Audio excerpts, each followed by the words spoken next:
difficulty, but we didn't miss much. We're gonna jump right back into the game. Here we have it. We are still in round number 8 here. Fishy is currently leading. Web3 Gaming in second. Vinny in third, and then Nareba in 4th position.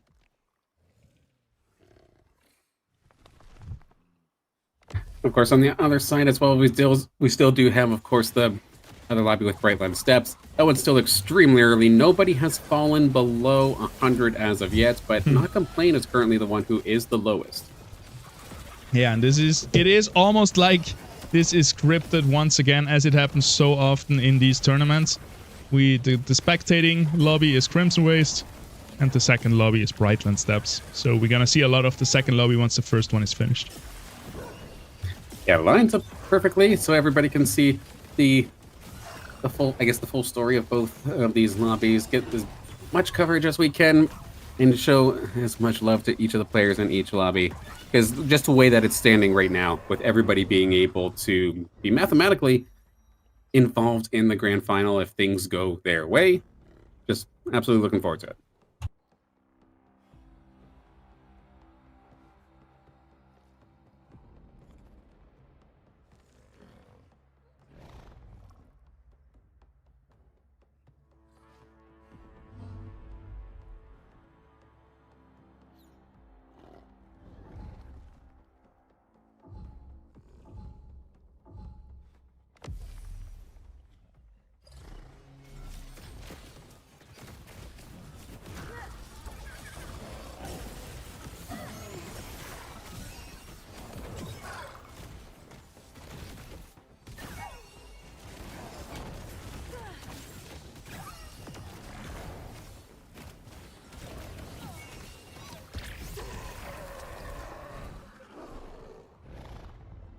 Yeah, looking like they're off to a rather decent start here for I'm a Fishy. And I do apologize, but can I bug you for your feed? I can only see my game as of this moment. You're good, you're good. But I'm a Fishy definitely looking for a good game. They've been kind of hovering around the midfield so far. I think they are currently like just barely in regards to points, but of course you never want to be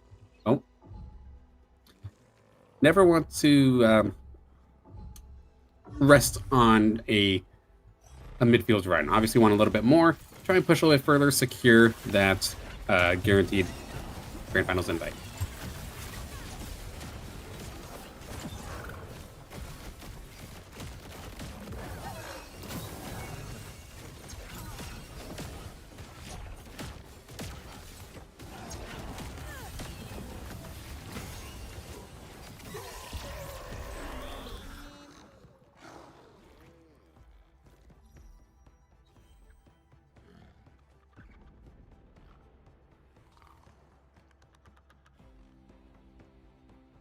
Yeah, it's been an incredible month of November in terms of competition between Illuvium Pro Leagues and then the Leviathan events happening here with OLA and Illuvium. It's been a good day to be a competitor. You've definitely got a lot of work ahead of you, or had to do a lot of work, and there's still a lot of work ahead of you to be done.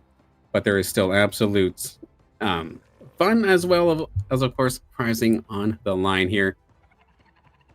Let's see what happens here in this fight. And I'm a Fishy, keep this win streak going. We do have the double Aegis or not double Aegis, but the double empaths with the AoE heals to get the job done. And if I said OLA or OLE, I meant OLA. Bear with me on that one. My apologies, Ola.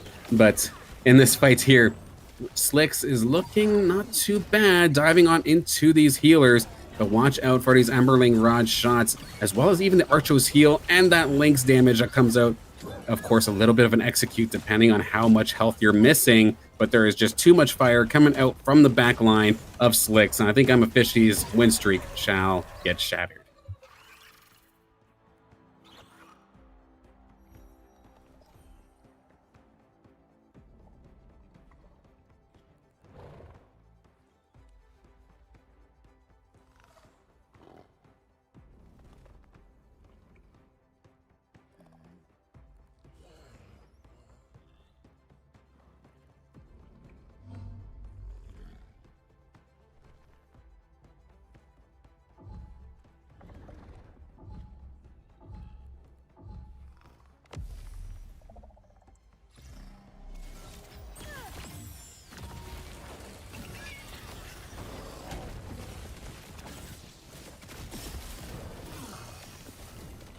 And this is what's frustrating, at least me from watching, because again, nobody is contesting invokers. And if there's any time to punish invokers, it's in this early game when they don't have their big damage dealers, when they don't have their big front line. Hit them now while you can, especially in Crimson Wastes. But of course, there's 3 people or 3 players in this instance all fighting for fire. So the team that should actually be punishing them can't even get their footing yet. So this is allowing I'm a Fishy to essentially just cruise control their way into Isiphorus. I don't see a single Totofi at all in anyone else's board. So it should be a nice, easy pickup. I'm a Fishy doesn't have to worry about really rolling. They might still just to try and get things moving a little bit quicker, especially since it's Crimson Wastes. But like, look at how much red and orange we see here on this board. Everybody's tripping over each other. Meanwhile, I'm a Fishy. Again, they're cruising.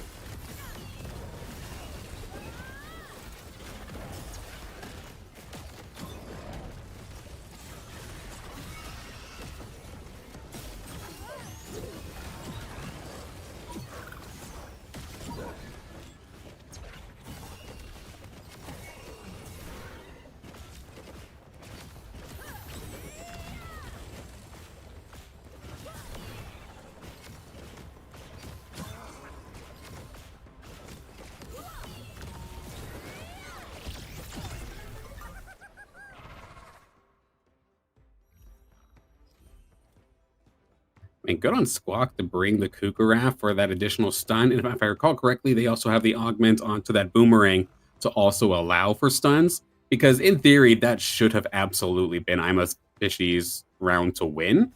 But there was 2 major stuns that stopped both the Tianti casts as well as the Emberling Rods cast, and it shut it down.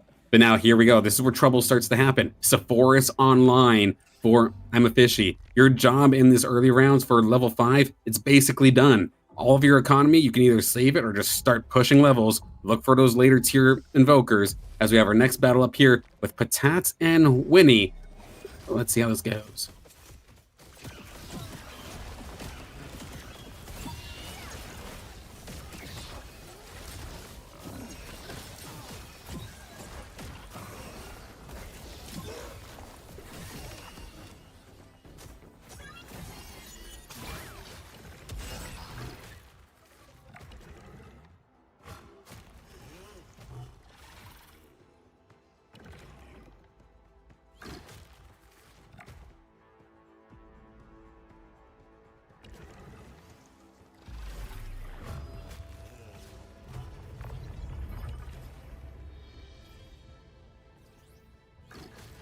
Huh.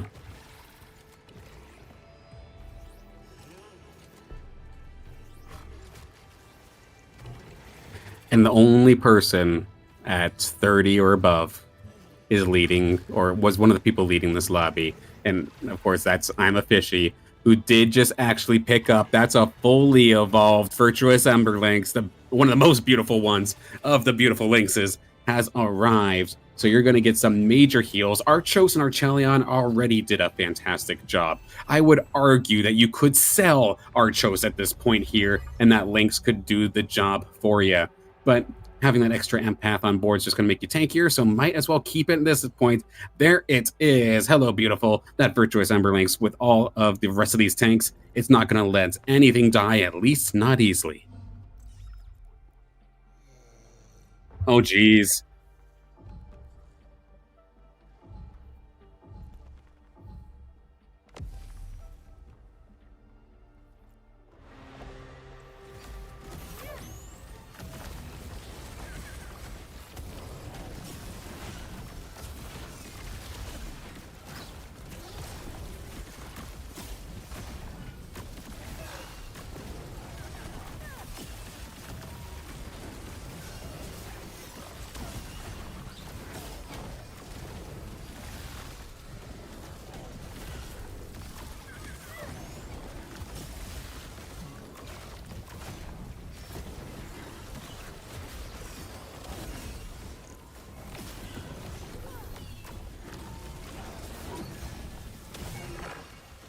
Oh my goodness.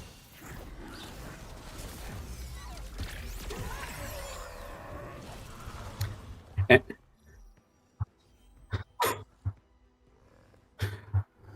and like that was essentially the perfect scenario there for I'm a Fishy. Yes, the Lynx was taking a little bit of damage, but it was just charging its heal. Caradulox did not fall below half that entire fight, and it was just able to whittle away with everything else, and that was brutal. The one thing that Patats had over I'm a Fishy in that instance was they were level 7 compared to I'm a Fishy's level 5, and it still couldn't get the job done because, again, they keep tripping over each other, just blindly going for what they know is meta in certain instances, not checking their surroundings, and they are absolutely getting punished for it. We'll see if it happens again here with Winnie, who's opted for maybe something a little bit more fighter, a little bit more mud kind of focused with a lot of rogues. But again now, the virtuous Emberlings, sure, the Archos died, but it does not matter. You're hyper on top of it. There's nothing that anybody can do in this lobby.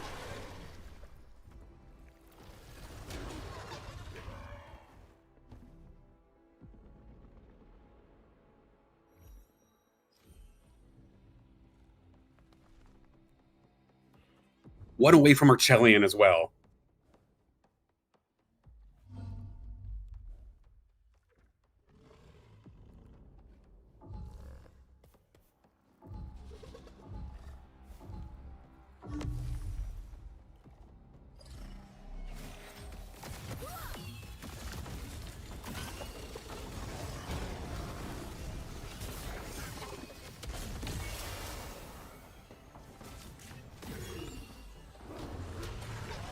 100%. I think honestly the only way that anybody could come back, because I'm a Fishy have a cat. Can it run across the sea key a few times? Like what? What can it possibly do to somehow get I'm a Fishy out of this game? There's just so many things going their way. It looks like a chip of some sort is now on the board for them as well. So that's just going to buff them up even better. A little bit of a light at the end of the tunnel here for Winnie. They did find the Exalted Monk here to go with that Exalted Gorilla, getting themselves on their way for at least a couple mud, but there is not an app, or all their app-ons are rather on the bench. They still need another 2, 3 more. So 4 mud going to be still a little bit further away, but they've taken so much damage. Crimson Waste is not being nice to them.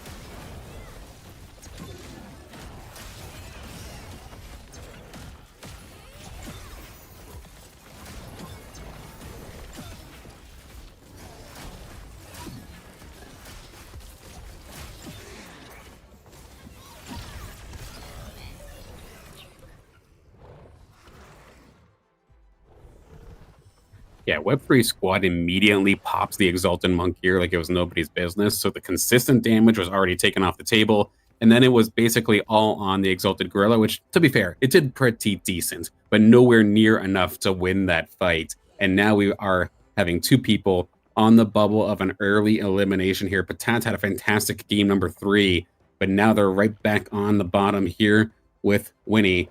Could be very, very problematic for the both of them. Patat with Web3. So we did just see Web3 do pretty good against Winnie. Another round like that could result in knockout.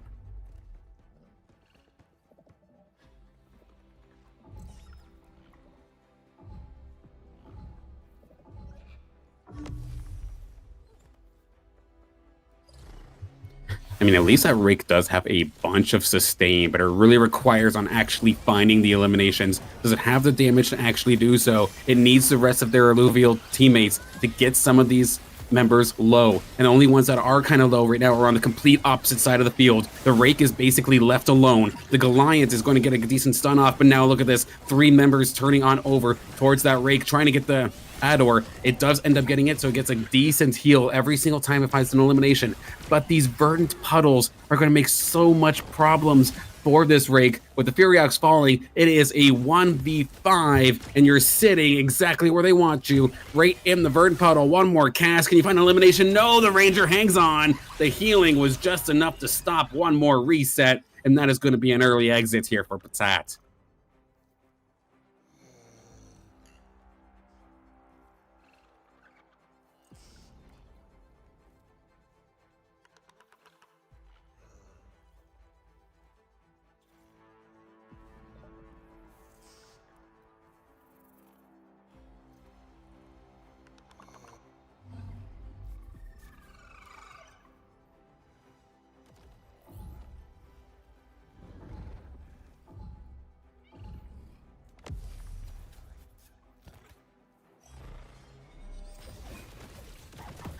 I mean, at least in theory, with it being fire, that monk here should go hyper and just start stacking that attack speed extremely quickly. It's taking down this Singe rather nicely. Gorilla is here for backup. They're onto the back line, but there might be just too much damage. No chance here for Winnie. They will fall in 7th.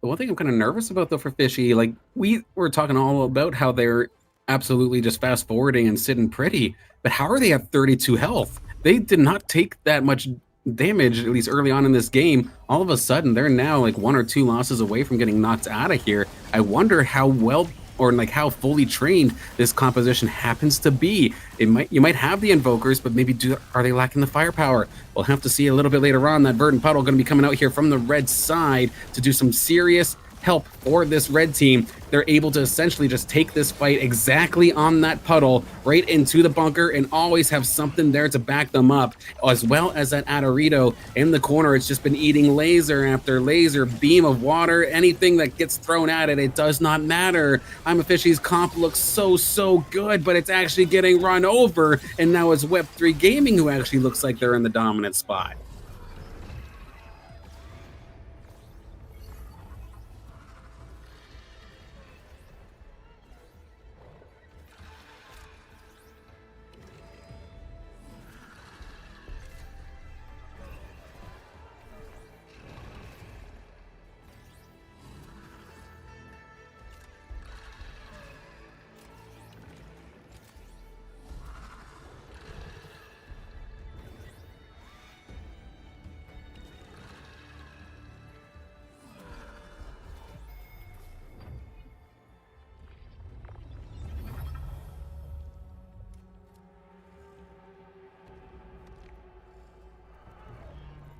At the Scion bias in me wanted to see Invoker flourish again, especially since there was nothing really holding it back. But I don't know what exactly happened here. You're 100% correct that you would normally have about 5 Borgs in this instance. And I was going to say, okay, well, no, it looks like they're actually going for the Scion way of dealing with it. But these are all chips. It's not even that they've all in on Scions. These are just all Scion chips. So it's got so much damage. It's got the immunity to be able to cast freely as well. And these are the top tier, or the fully evolved, rather, stage 1 tanks that you would want, but just not enough tanks, I guess, to get this job done. Need to find, like, you'd optimally find Blotto, you'd optimally find Gnarl, and then maybe you'd switch out Groko later for Scarabok. But with the way this is going, I don't think we're actually going to make it, because somebody's going home right now.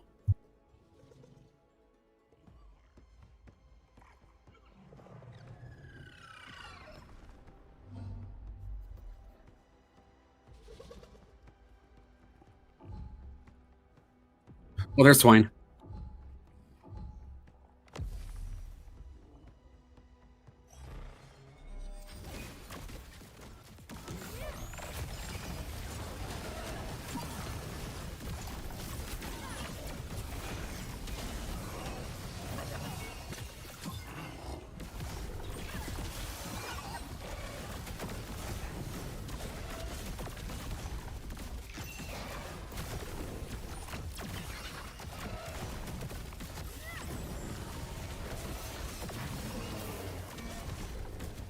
Oh.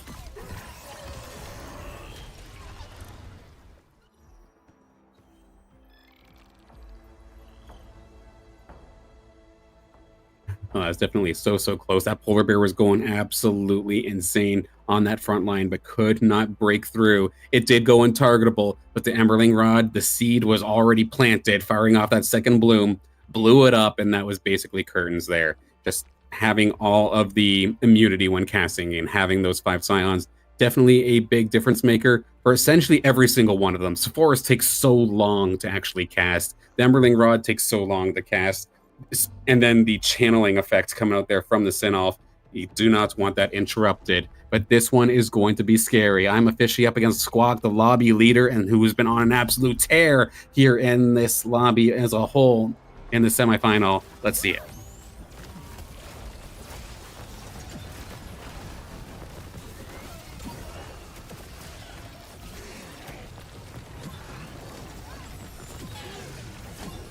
Done.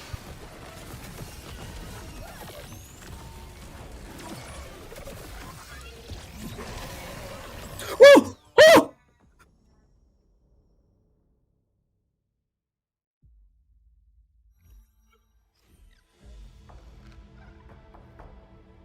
Oh my god. Okay, I said it was done. This isn't the first time I've jinxed myself and seen a ranger pop off like that in the last couple of seconds thanks to Sepphoris. But yeah, even if Sepphoris goes down, if the missiles are in the air, it still counts.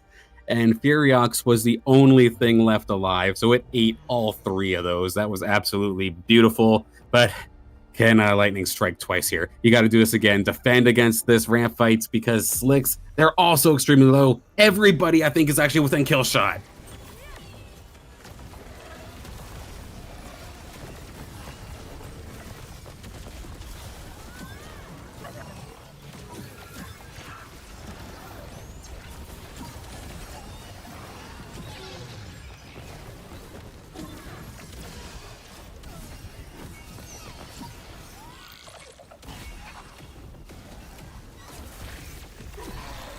Oh.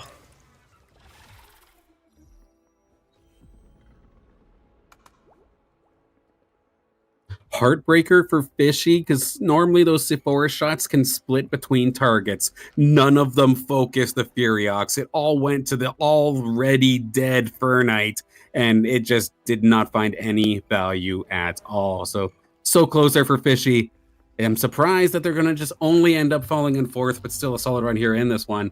But we do have Squawk and Slicks, the top two currently in this lobby, ready to battle it out. Mr. Creed hanging on by a thread as well, going to be going up against a Ghost. Let's see how this goes.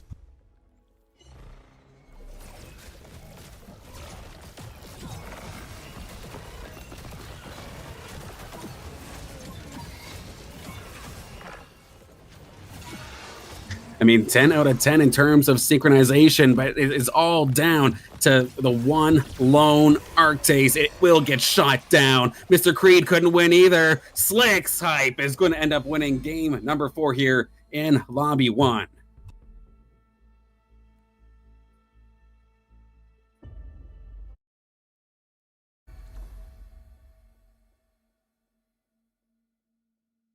It'll be good time. Mm-hmm.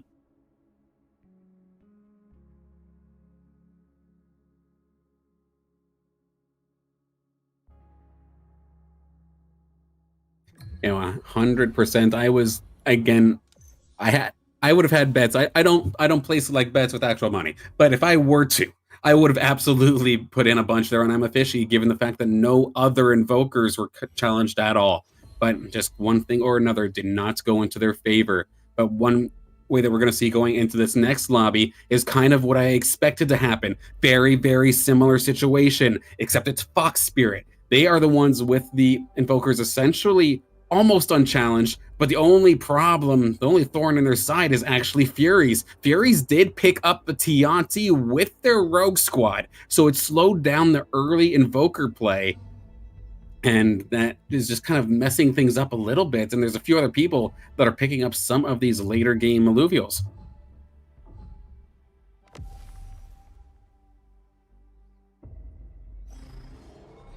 This is huge, yeah.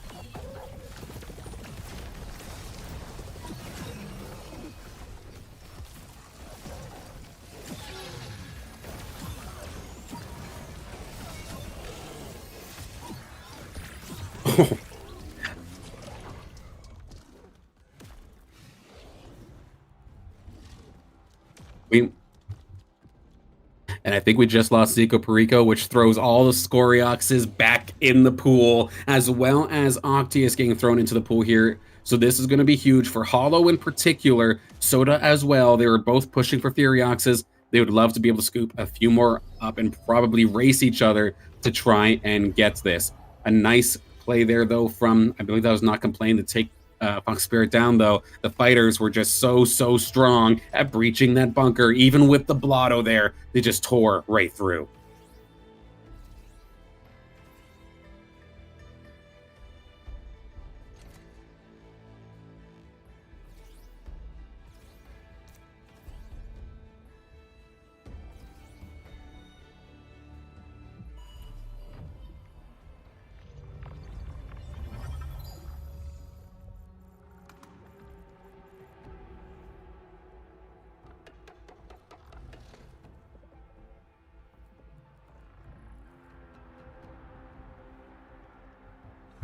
I mean, fair enough.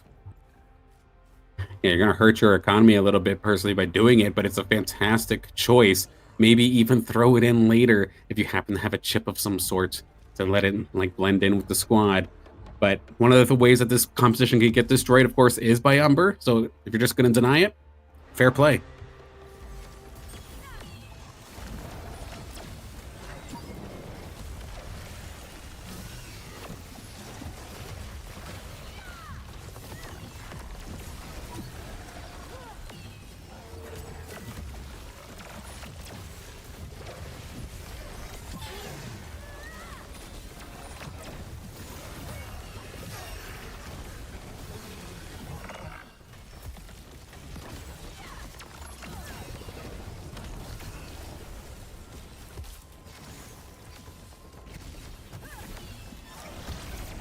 With cast after cast, you can see how that water beam is just getting deadlier and deadlier, and it has all the augments it could essentially want to.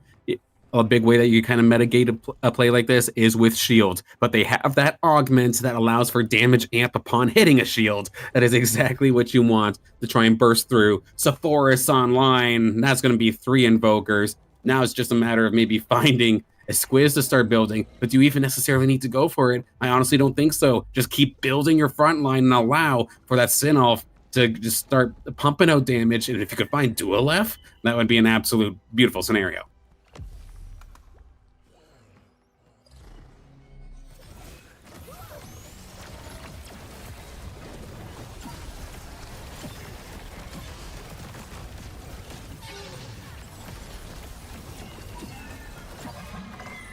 Jeez.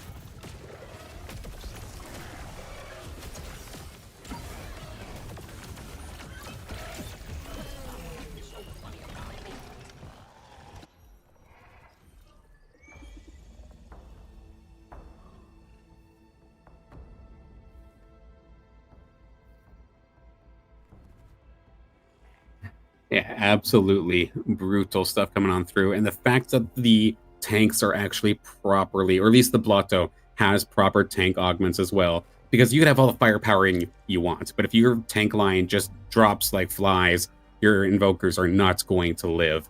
But they happen to have that in this case. Dr. Spoon, our winner from the last game, trying to hang on one way or another. We're going to see either Hollow or Dr. Spoon fall here. I see a Blazonite Scoriox. That's a crazy combination, but here comes the Rogues, and that is a lot of Omega power onto this ramp fight. Can it breach through? That's at least half onto a couple, and it is going to just shred that front line like it's nobody's business. Scoriox and Blazonite, you need to just full auto, full machine gun power to get through this one, but there's too much in this instance. That is going to be the green side falling. Dr. Spoon, did they just hang on there? Yes, they did. Hollow will fall in 4.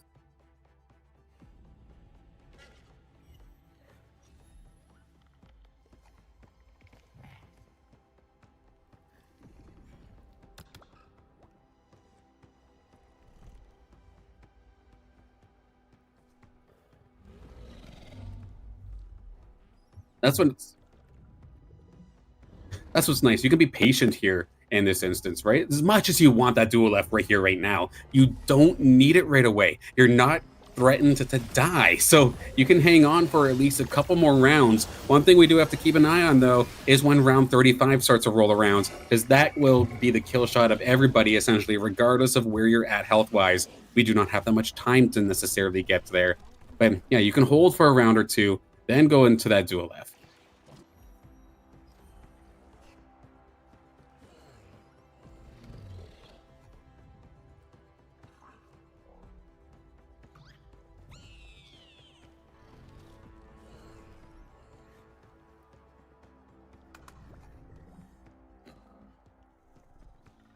Yeah, you can. Yeah, you can have a Fisto, you can have Dualef, Sephoris. If you leave a gap for a ramp fight to just dive in there, then you're screwed anyway. Dualef online, fully loaded. How are the stats on that thing? I would be very, very curious, actually. Does it have full power Omega? Pretty close, so it is going to hit like a truck, but we can see it is actually rather squishy. If something does manage to get on top of it, it very well could get popped, and that's a lot of rogues with their own Sin-Alf, actually, to try and shut it down.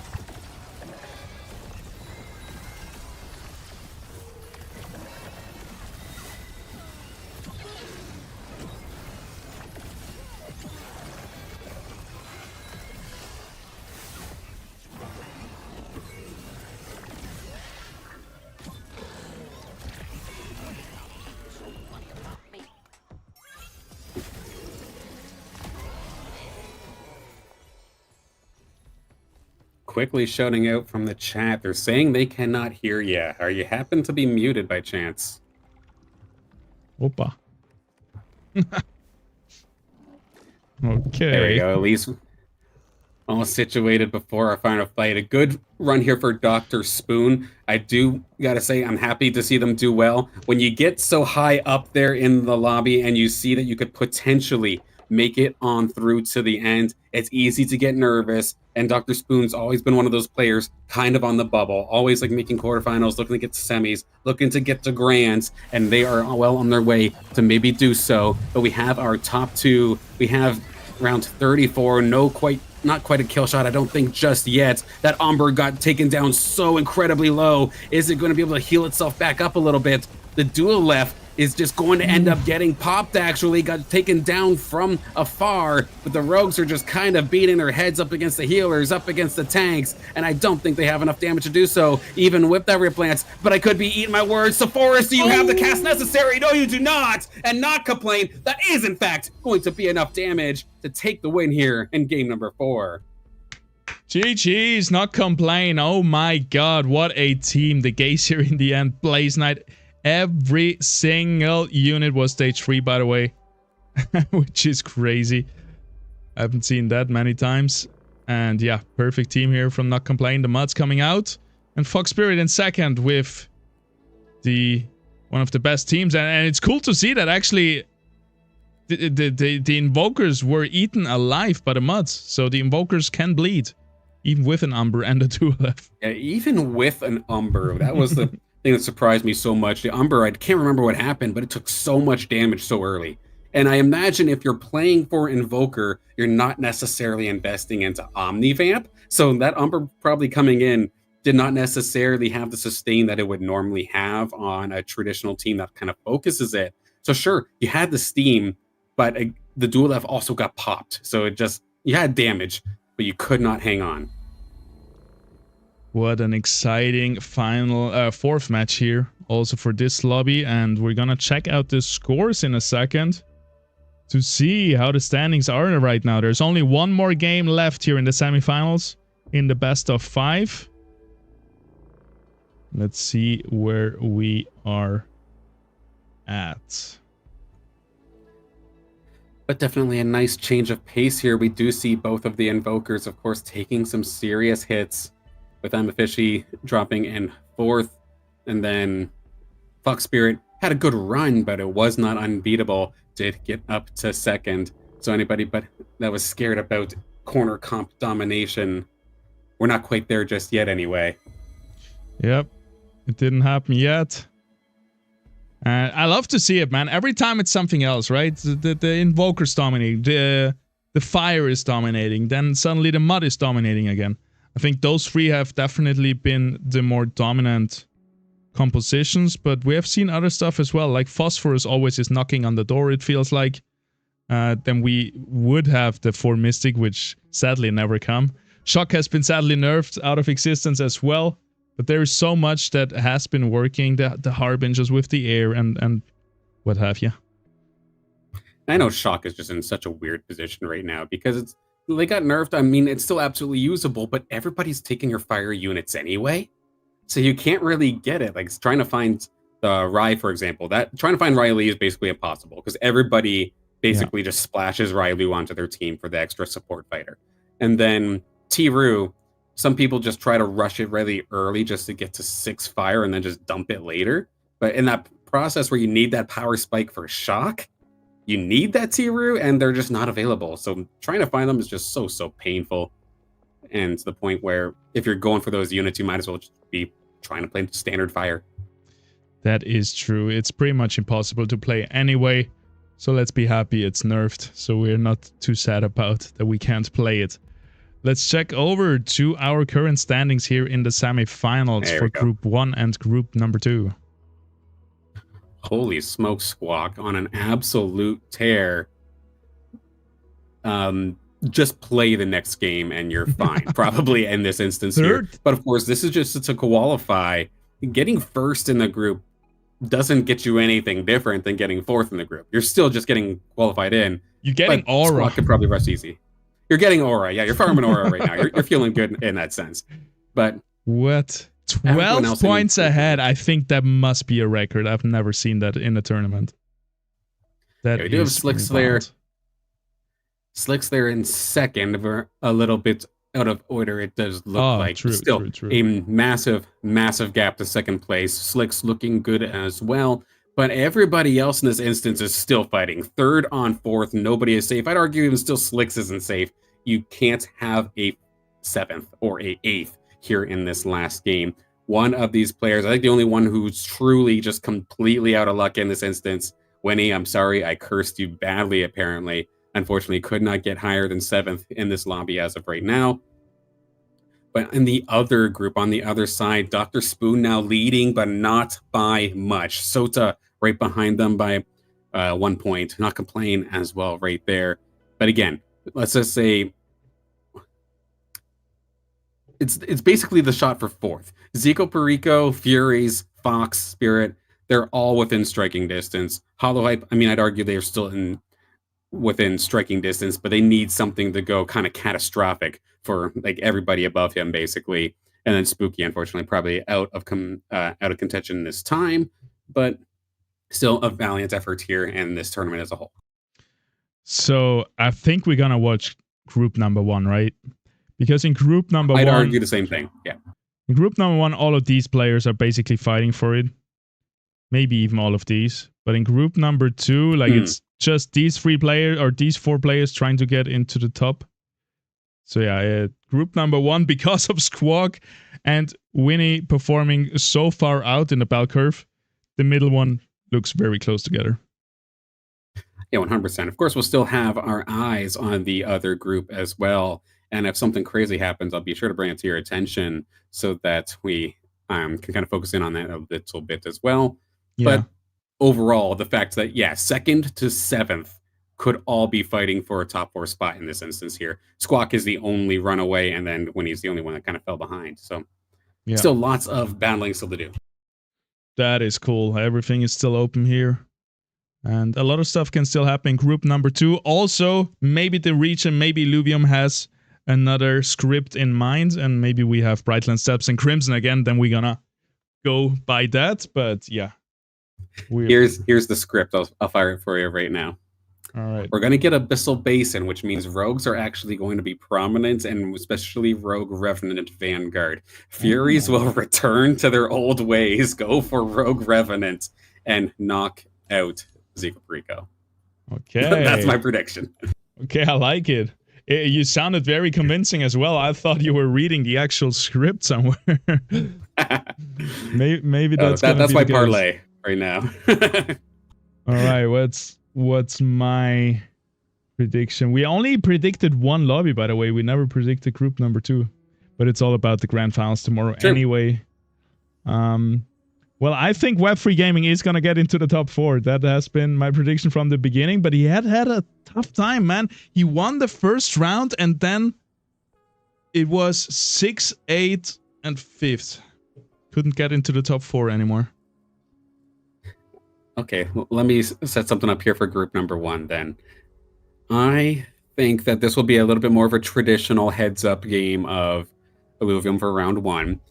Like, we very well could maybe find like a Shard Bluff or something random, but I don't think we're going to have Abyssal Basin. I'll take the guess at that. if that situation does happen, I do feel like I'm a Fishy and Web3 will be our final two, with Patat and Nariba falling out.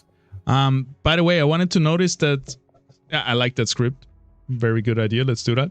I wanted to mention that today is the last time we're gonna see Brightland Steps. Oh, well, today and tomorrow, because after the Leviathan tournament, there will be the new patch. That is pretty much the timeline.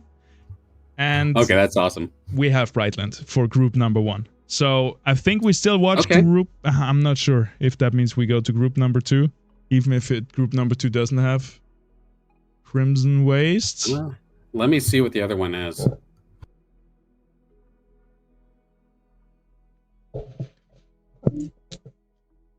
That would be cool if we have Crimson and Brightland again. Shard Bluff, 1 legendary off the start. Oof. Oof. Okay, so me finding Abyssal Basin, that part's already out of the script. I already failed there. But, I mean, Shard Bluff is still pretty crazy. Yeah, I guess we watch Shard Bluff and then the finals. We can still check out Brightland Steps, so we can see both final moments. Makes more sense. That probably makes sense here, yeah. So let me switch which lobby I'm looking at. Yeah, me too. And then we're gonna dive into it, because I think the players already are in the PvE round. All right, I like it. Brightland Steps, okay. I hope it holds up to its name and we actually get a long lobby. We're gonna see how it goes. Yeah, we're gonna connect to the most hype moments. I love it when you connect back to Brightland Steps, because it's all just stage 3, completely crazy games. Round number 35. Exactly. You have so much time to just build up that economy and find those alluvials that are usually just way too hard to find. Sir, here we go into the final game here in the semifinals of the Leviathan tournament. Tomorrow we're gonna have the grand finals, another best of 5, which is gonna be wild. The top 8 battling it out with so crazy decks, everything perfect. Look at that Atlas, boom, 54, great stats. Rocco, I think it's just missing a little bit of attack damage, but still just so strong. Oh geez, even that Ranger hit kind of like a tank right there. That was kind of brutal, but big win here to start things off here for Fox. Level 60 Lynx is not choking around. Damage dealt here with the bright light fire. Oof. Legendary augments, Berserker's Flurry. Somebody's happy about that. You can do a lot with that. Let's go through it real quick. We have Seiko Perico, Amber Buckler with the Transcendent Relic. Takes 15 seconds to give your unit a big buff. Sometimes not enough time in a Leviathan match for that. Spooky, Arrow Edge, and Omni Spark.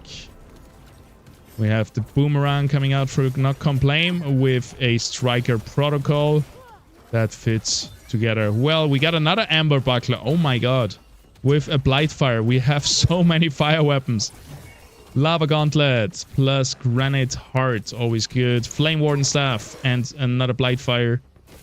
Vinebound Cleaver. And the Berserker's Flurry. One of the best, I think, in the game. What the heck, Lynx? What was that? That. Oh, yeah. It had the old jagged end on that thing, and just. That should have been an impossible 1v2. My goodness. Alright, I want to see that. I want to see more level 50, almost perfect Lynx shenanigans. The more I watch the Illuvials of these contenders, the more I realize maybe I've been too picky. Because in my head, it's perfect stats or nothing. But it's really not a big difference if you miss like 10% attack damage or whatever it is. Yeah, but the instances where it's going to be the major difference maker are like so minuscule. It's so niche. And of course, you're going to be kicking yourself when those instances do happen. But to at least get yourself into a competitive spot, like having everything at, say, like plus 140%, plus 130, just don't be stuck with default. Don't be stuck with, like, go in there with garbage alluvial, like, statistics where there's no stats whatsoever. But even more importantly, just make sure you level them. Because there's so many times I'll see beautiful very, very strong Illuvials with almost perfect stats and be like level 20, level 40. Like you could tell they just evolved them or fused them and then just threw them into the marketplace. Like no, like actually evolve these things, actually level these things, because that'll be the difference maker. Yeah, 100%. Nice. We have a nice match coming up here. Sota versus Furies. The two win streakers right now are gonna see. How many other rogues are there? Is it just Sota? Uncontested. Okay. Same with the Emberling Rod again. And then meanwhile, down at the bottom, we just see fire. By fire. Oh my god. Some of these players are gonna knock each other out real bad. I mean, that just could be a little bit problematic depending on what they actually had leveled. Like, they may have gone into this one seeing that, like, fire is going to be strong in this patch. They hard focused leveling those, and maybe the rest of their squads aren't quite up to snuff, or maybe that's the only thing they've necessarily practiced is just fire and fire alternatives. And it's just so brutal to see. And even for Spooky, they may not be necessarily going for fire, but it looks like they're going for fighter, but they at least stole the Tianti away from Fury. So it's going to be a nice little slowdown there. They're not going to completely let them run away with Invokers. But Sota, on the other hand, they're in a great spot. Yep, they are looking good right here, but is it gonna be good enough to beat Furies also on a win streak? The Fleece here being the main carry with Limitless Surge. Huge augment for any Scion unit. Here on the enemy team, Mjol with the Berserker's Flurry trying to get through. Little Lynx almost dead. Not quite yet, but Furies is gonna get stumped here by Sota and gonna lose his win streak. That might have been the first time I've seen a Fleece do a triple kill with one Omega. It fought hard. It was really, really close, all things considered. But no, Fury still, unfortunately, in that instance, gets completely run over. Nicely played there by Sota. Finding the Polar Bear so early is a nice find. Giving it the Berserker's Flurry on top of that just to make it that much faster, that much safer.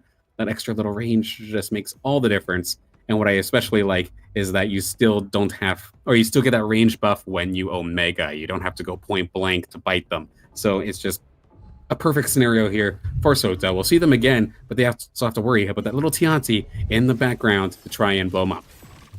Yep, now from first versus second, we go to first versus last. So this should, in theory, be an easy fight here for Sota with all the fighters activated.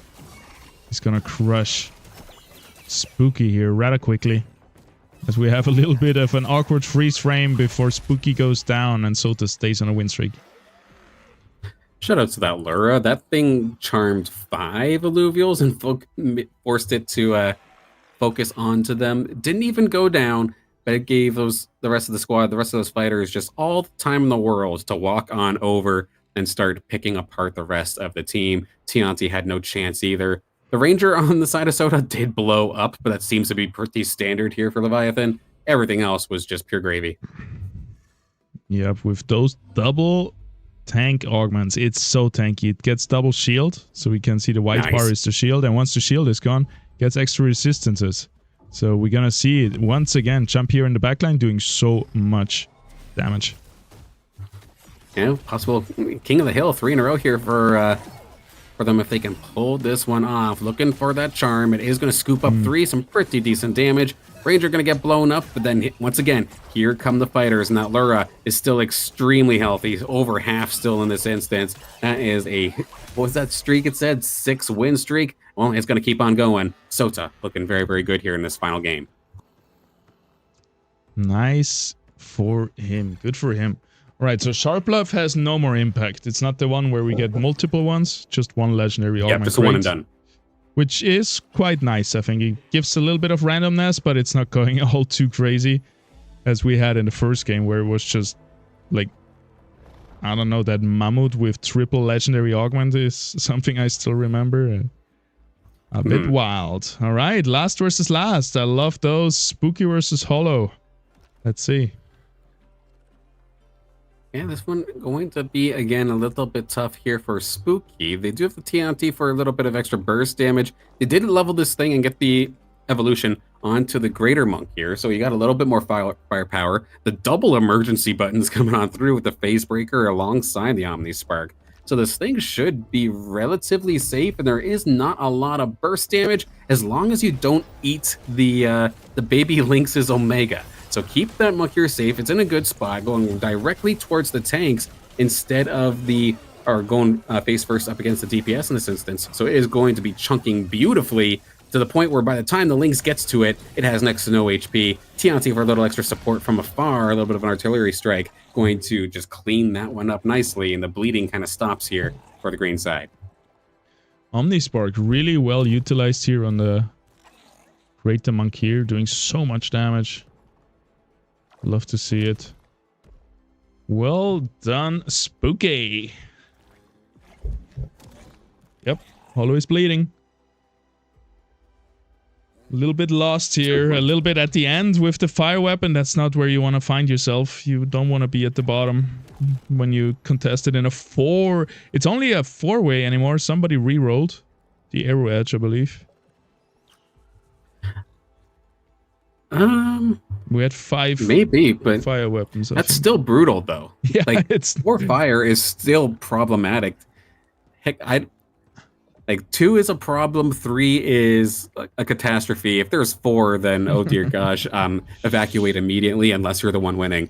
But yep, and everything else here is looking just brutal for the fire players. Yeah, it was 2 bows, 1 staff, and I can't even remember. It is, like you say, brutal. Sota here with the rogue weapon uncontested, the ambling rod uncontested, and also the ripple flail looking fairly uncontested. So that's where you want to be.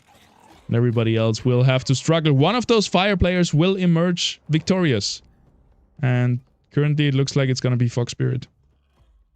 And it's only Fox Spirit because while they have the fire weapon, they don't have any fire alluvials. It's actually more of an empath-based, maybe mystic composition. And they do have I think it's a rake now just on the board as well. So what may have kind of looked initially like a fire team, maybe opting to reroll them, that time might have passed, but could possibly like an empath-focused Enchanter Mystic combo be on the table here for Fox Spirit.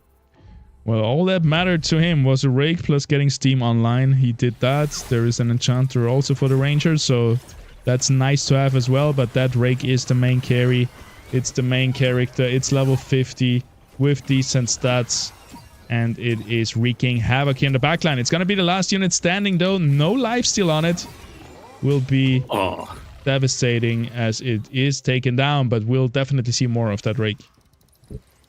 I mean, good on Hollow. I believe they found the Arctase and got that evolved up so you can get that Inferno in that last round, so at least a little bit of a power spike for them. But with all those fire players, I believe, other than Fox, the other 3 are all fighting for aces. That is just going to really bottleneck some of these players the later this game goes on. We'll see if Hollow can turn this one around. But now we have a battle between our top 2, actually. Sota and Fox Spirit. Of course, Fox Spirit did just take the loss in that last one, but it's actually Sota with rogues, but it's not even a Twine leading the charge. They actually already have a Goliath. Ooh. Oh my god, Goliath online with Granite. That has been such a strong composition in Leviathan. And we have a stab in with Berserker's Flurry. You love to see it if you are a penguin lover, which usually you're not, because usually you're getting destroyed by penguins like everyone else. And here it's happening again. It's just doing so much damage. The rake on the other side, which sometimes is called overpowered, has no chance here versus the damage of that stabbing. It can definitely feel that way when everything goes their way. Everything from drone augments to actual augments onto the alluvials themselves, getting all the Omnivamp attack damage, all the stuff they could want. Yeah, that does tend to feel a little bit broken sometimes. But the thing is, everything feels broken if everything goes in your favor. So it is still very, very difficult to do. Just throwing a rake onto your team and calling it good will not get the job done. But at least for now, it's enough damage to push them into second place. Yeah. And with the rake, you need Omnivamp. don't have that yet. You need offensive augments. We have 3 defensive ones on it. So there is the rake, there is steam activated, which gives it some stacking damage. But other than that, Fox Spirit is still a little bit stuck in the early mid game with double links on the field. They fall off in the late game quite harshly since they're so squishy. They are gonna be taken down too fast and they don't contribute. They don't have any synergies, so they don't give your team any buffs. So yeah, I'm curious how Fox Spirit is gonna transition out of it as we watch one more time how he plays against Dr. Spoon here. And I think in terms of drone augments, they also have like defensive ones as well, more so towards rejuvenation and healing over time, and then attack speed over time. So that screams to me like a defensive super carrier or like a mystic kind of style, but they've not found it in the slightest. And it is actually really starting to bite them now. That fight with Dr. Spoon did not look close in the slightest. 4-8. Yeah, not a single unit died. That was max damage dealt here to Fox Spirit by Dr. Spoon. But yeah, they're still both really healthy. Talking about really healthy, that's Sota up there with 100% health on a win streak. Uncontested rogues. We're gonna see him definitely in the late game. So let's go down to the bottom where Furies is facing Sota. Bad luck to him. That's gonna be probably a lot of damage if he can't find some way to do this. And I don't think Fleesh is gonna be the magic trick to make it happen. Yeah, this is painful. You're going for Scion, or you're going for Scions, but yet you don't even have T on the board. You're stuck with Fleesh. That is an absolute headache-inducing moment there here for Furies, and could very well cost them if they can't turn this around quickly. Because sure, that Penguin, it might be just a stab-in this instance, but that is still Death Pengu. We never sleep on Death Pengu, because look at this. It is just absolutely chopping away with the rest of these rogues, just completely mauling on through. The Goliath is going to be the last one alive, going up against the other Goliath. It basically had no value, and Furies taking big damage. 20,000 damage. That stab-in was farming the damage meter. Oh my god. While we have an NPC round, I do want to touch on to lobby number 2 in this instance. It is being currently led by Winnie Monarch. They're finding a big push here in this final one. Might be too late, but still going to go out with a bang. Slicks is right there behind them. Web3 currently in 3rd. Mr. Creed in 4th. We do see I'm a Fishy in 5th. Squawk, who of course leading this lobby by a long shot, currently in 6th. Still probably not feeling too scared right now. Patatha and OLA's Nariba, though, they are getting pounded here on Brightland steps. This is looking very rough. A lot of their carries are contested, but Patat at least did find their big rogue carries. Maybe we'll see them come back here as this game goes on. Winnie, last in lobby. 130 HP win streak in the game. I love to see it in the final game. And it's not for nothing, right? If he can jump up a few spots, maybe he can get a better paycheck, because there is some prize pool changes. I think if you get to top 12, you are in the next one. We'll see if he can do that. Umber online there for Fox Spirit. That is a huge pickup. But again, it still just feels like a desynchronized team. But in terms of this fight right here with Furies, we are going to see, actually, we're going to get rid of the healers. We're just throwing every Scion on the board. Yep. The Fleesh has gone, and there's a Synalf in place of it with perfect augmentation. So as long as those lasers hit the right target, they are gonna destroy that target. Next on the chopping block, it's gonna be Fernite. And very soon with Hyperactive, doesn't take long to cast again, but all the other units already did so much damage. That's gonna be Furies taking a stand here in last place. Gosh, really playing with fire, but I mean, if that Synalf can carry and stay safe, the potential is still there. But what scares me here for Fury, rogues are leading this lobby right now. Sota is leading the lobby right now with it, and then second has an Umber, and you're going up against it right here, right now. This is going to be tough. I don't know how you defend against this. Yep, because Fox Spirit definitely found his way into the late game with this Umber. It also has now stacking Omnivamp stacking Omega power with Omnivamp. That's better. Stacking attack speed with Clumsy, so also nothing can dodge. And then stacking heals and resistances with stacking Omnivamp, attack damage, and attack speed on the drone augments. This looks crazy, and I don't want to be in Fury's shoes right now.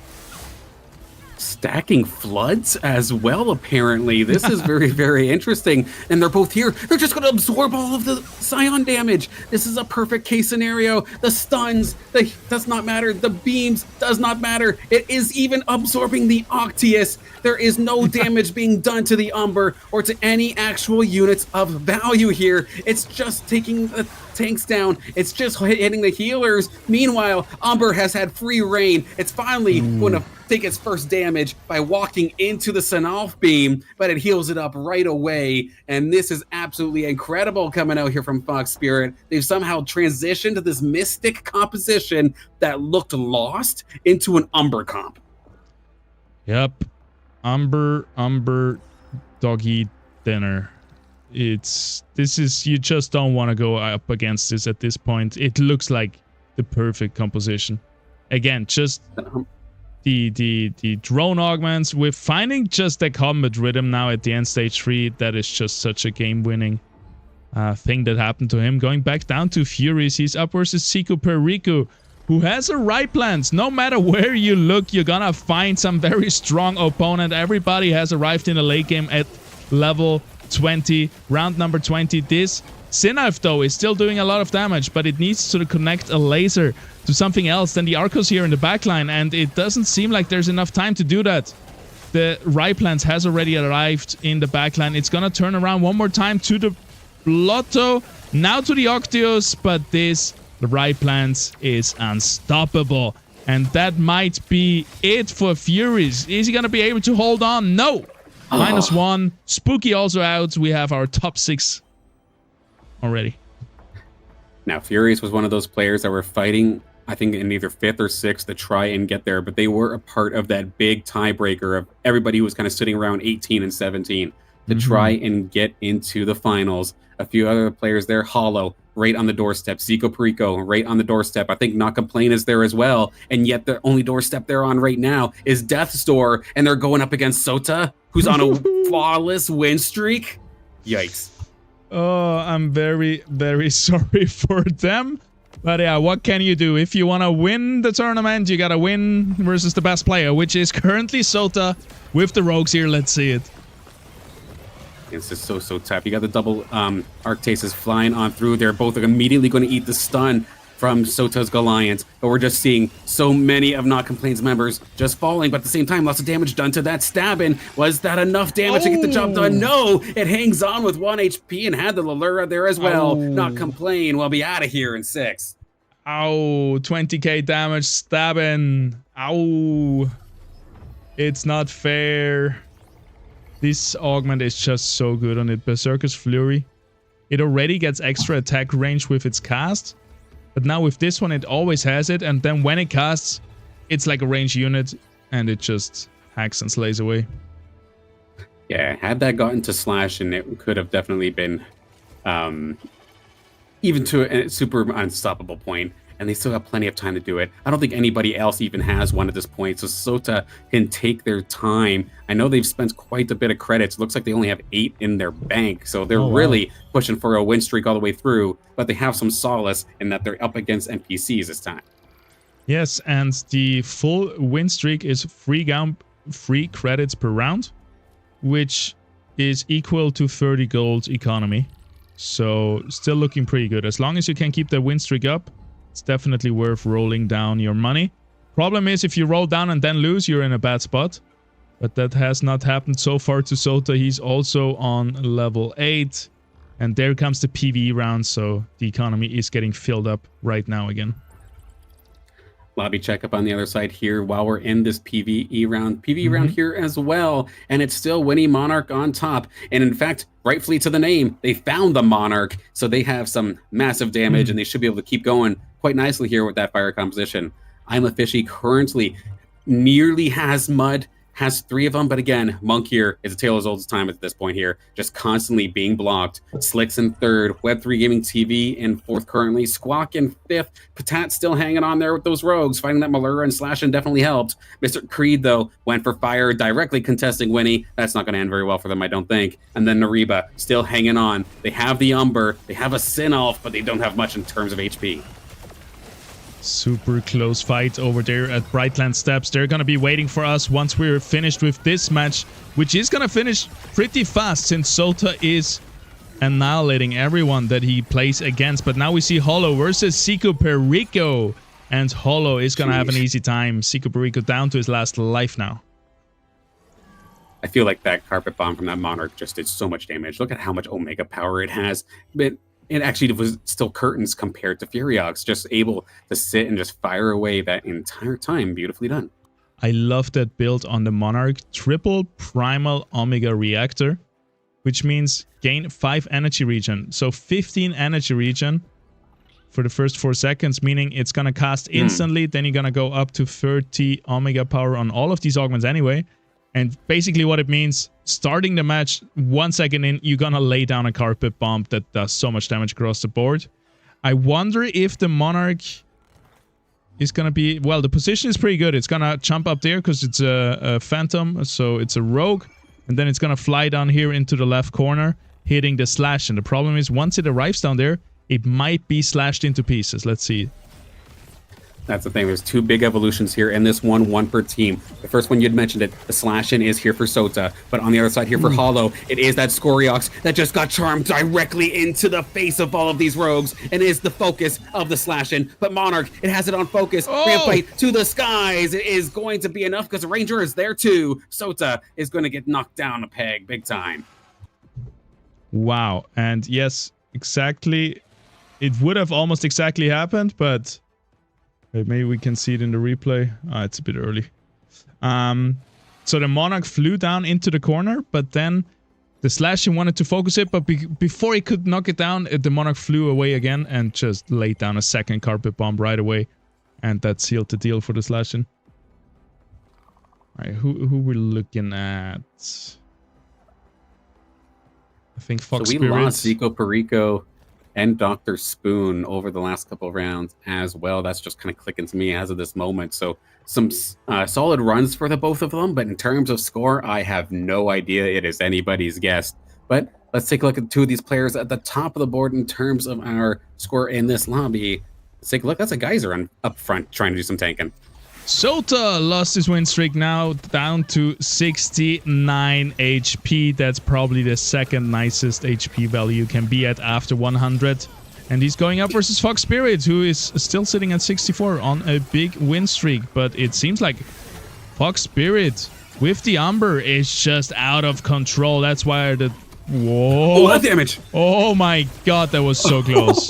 One more auto hit. Umber would have been done. But yeah. Fox Spirit holds on here. It went from, oh my god, that damage, it nearly got popped to a second, to healing everything back up within a second. That was a range of emotions, to say the least. Absolutely incredible, but scary, because that squad from Fox Spirit is definitely mortal. You got it extremely low. You could absolutely finish the job.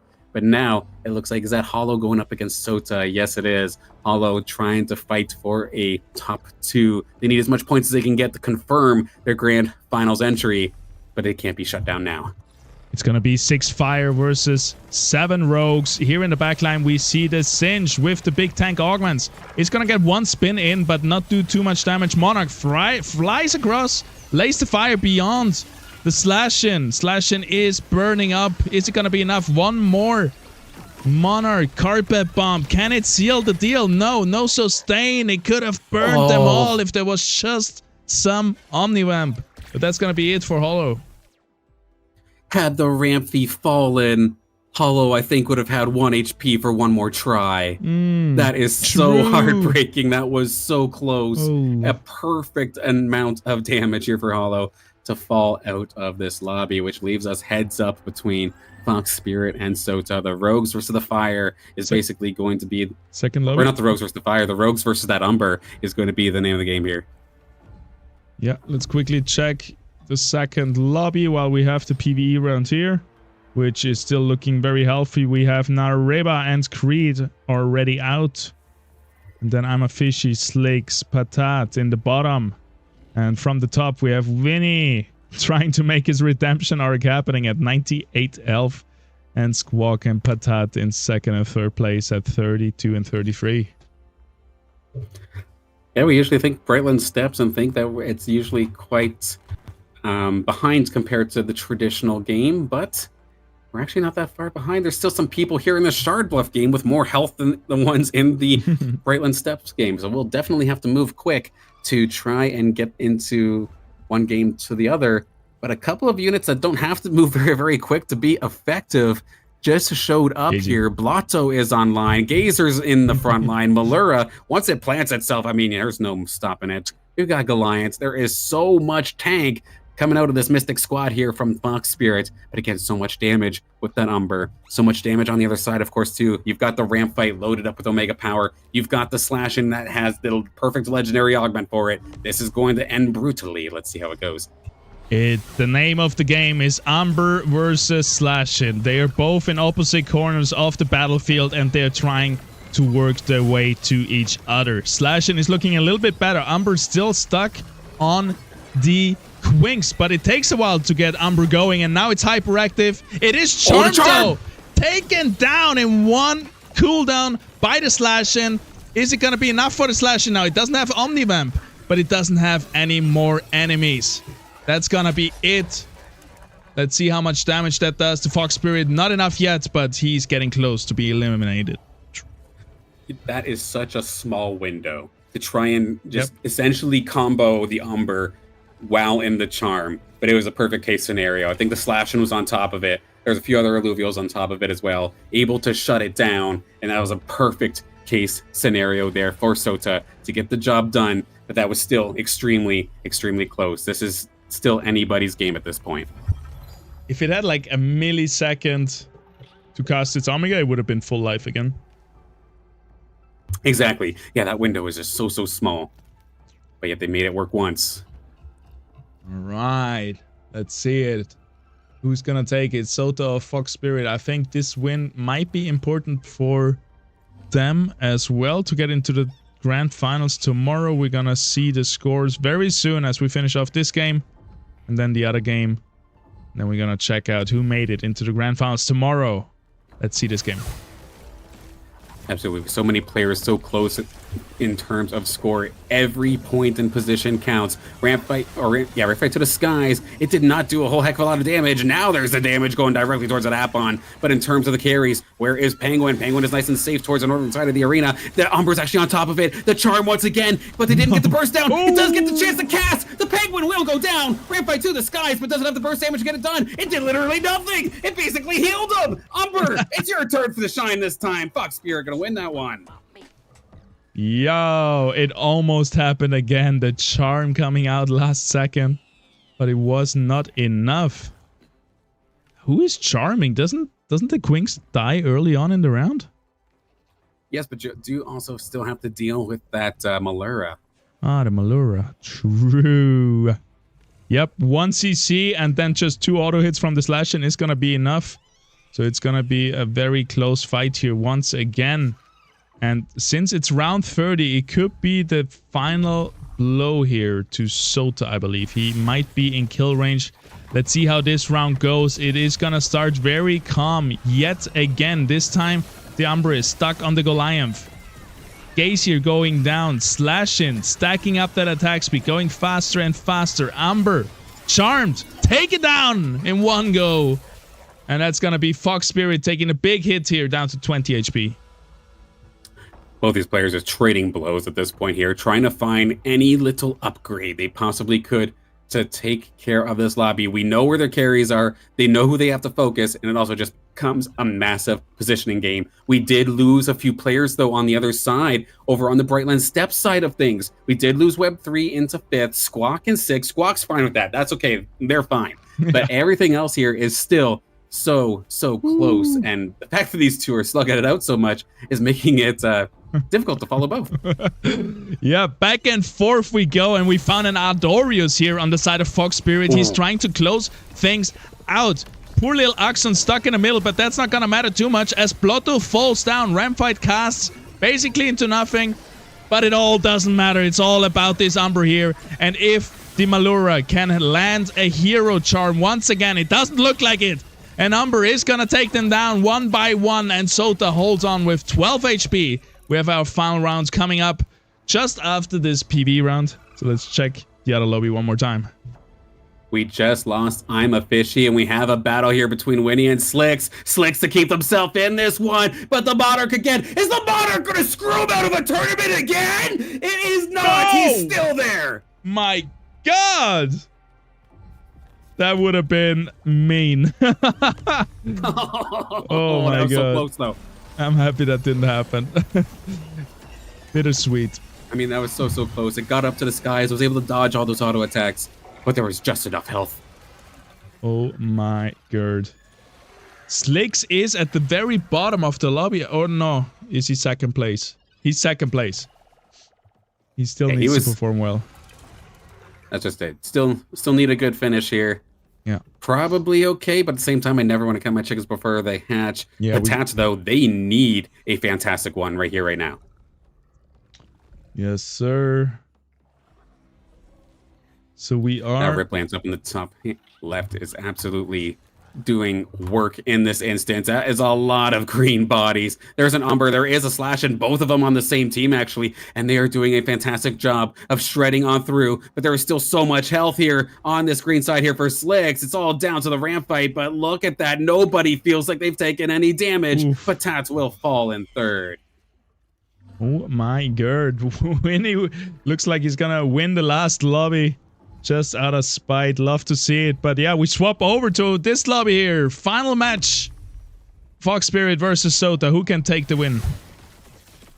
I mean, it's been a little bit rough these last couple times for the Rogues. Since that Adorius showed up, it's been able to delay the eliminations on their team, keeping them nice and healed. Look at that. That Appon, that Geyser basically went from half to full, but there are eliminations coming on through. The Umber is assisting with basically every single elimination. Penguin versus Umber. Penguin gets one-tapped. It's out of here. It's just down to the Malura, and that is going to allow for Fox Spirit to take Sota down here and take the win here in this final game of this semifinal lobby.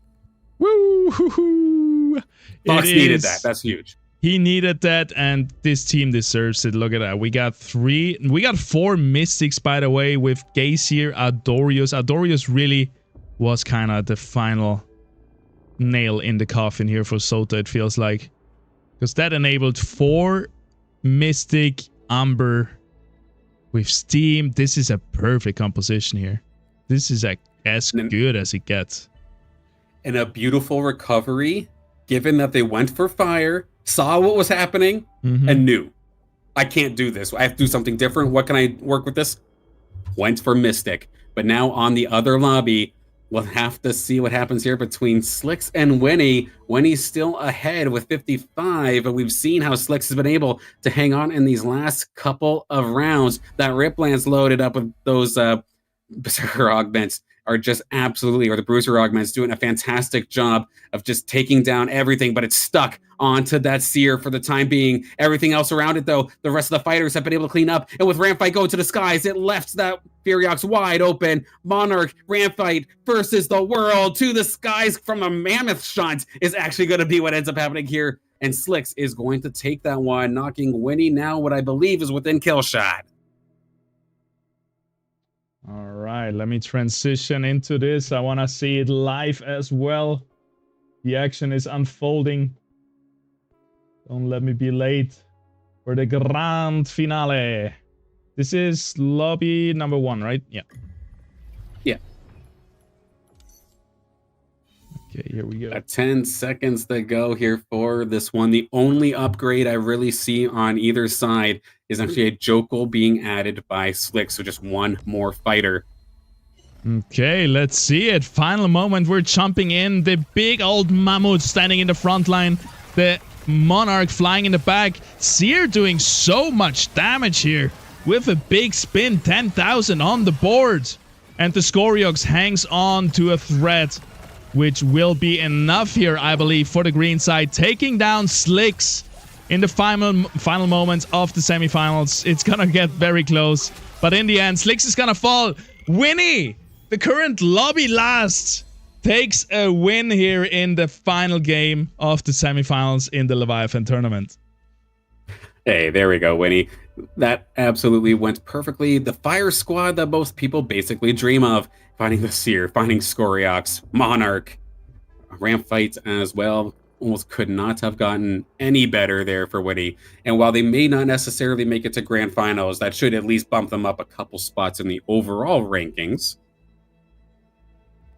Yes, sir. We'll see how it goes. It definitely bumps him up in his feeling good ranking. He's gonna sleep happy tonight instead of a little bit sad. Or any idea how the tiebreakers work? I know you're not the TO in this instance. That's all Ola this time. But is it similar or is it different? No, it's the same as in the IPL. So the first tiebreaker is highest match. Second tiebreaker is amount of highest matches, which is kind of the same. And then next one is last match. Perfect. Okay. Yeah, because we definitely have potential for some tiebreakers here. Yep, I think so too. We're gonna let the backend team finish the scores. It's gonna take a minute, but they are very fast. Big shout out to Ola Guild for hosting this tournament so smoothly. Really impressed.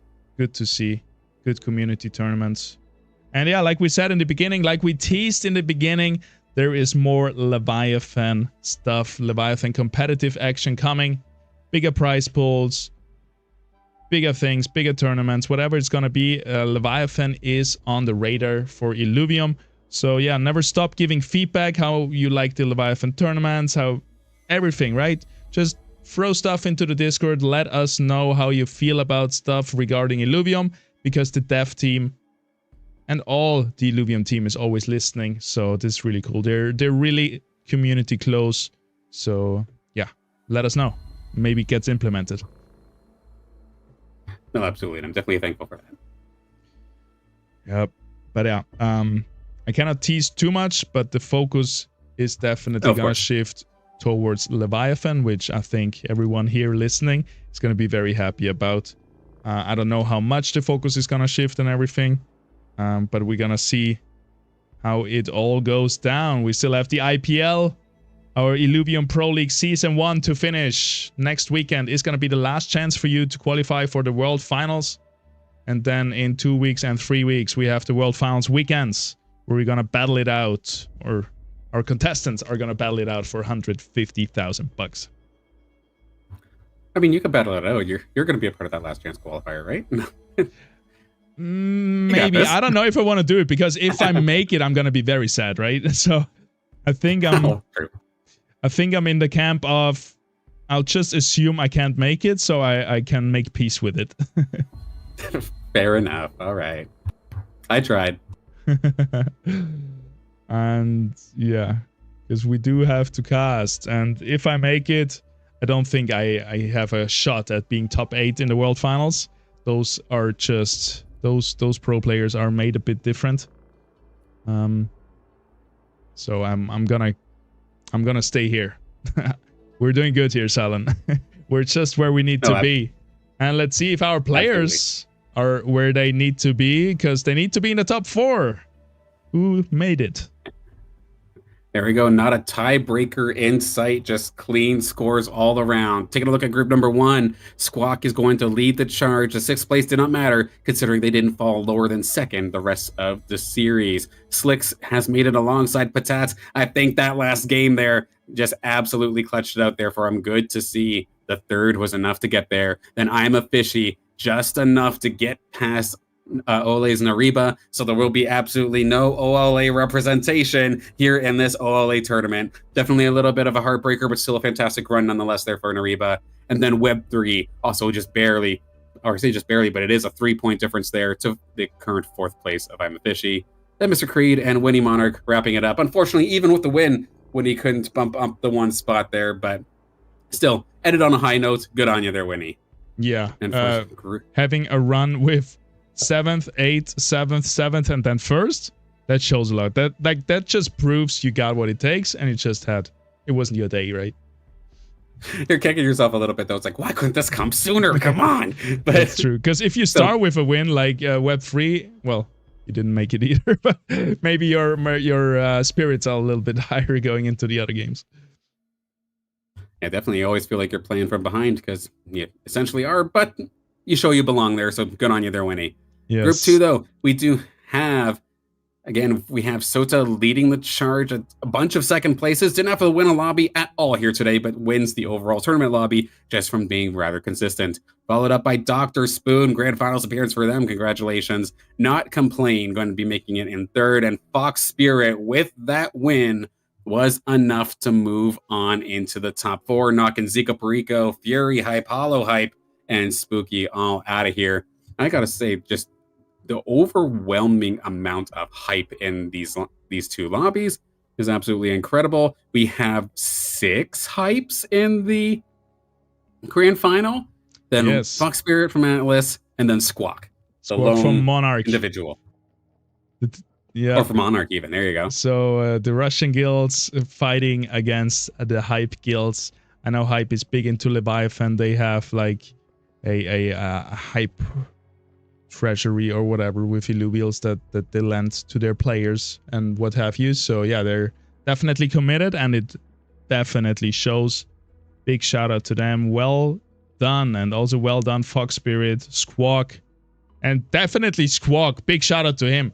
He went 2nd, 1st, 1st, 2nd in the first 4 games. I've never seen such a big difference. And yeah, in the last game, it didn't really matter anymore. He could have gone last and still made it in. That is huge. Based off of what I'm looking, based off of how the results ended up being, he could have been last and I think still led this lobby. Just was that dominant in the first 4 games. So good on them.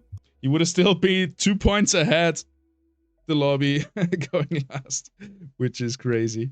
Well, that was a great warm-up for tomorrow. Tomorrow we're gonna have the grand finals with those 8 players that qualified today.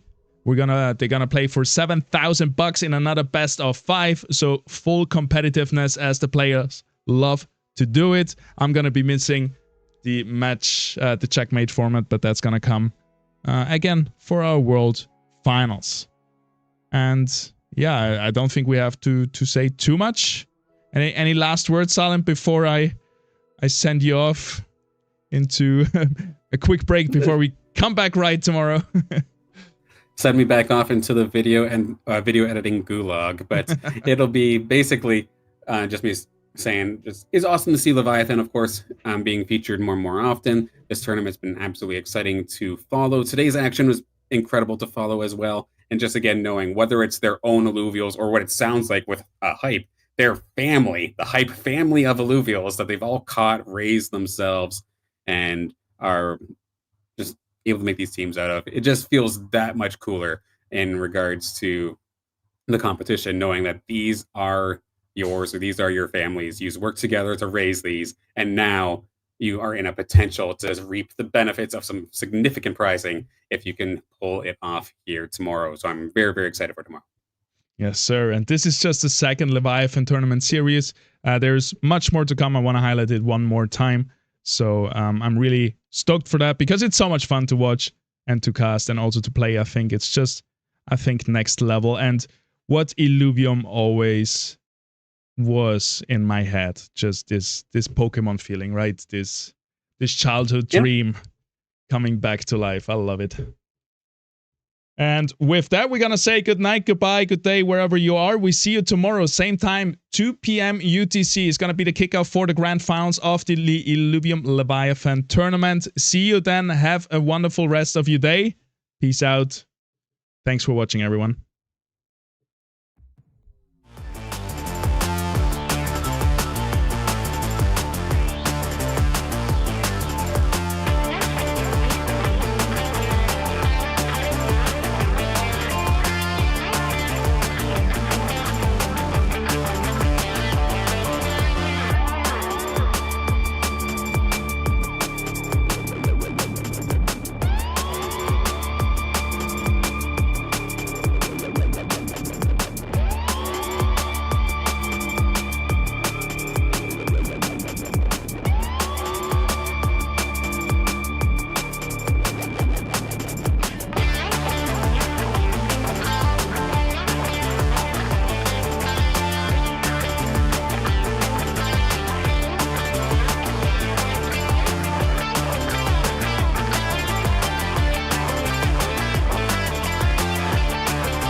Forest got it because of that overtime. No, 1-3 at the very end.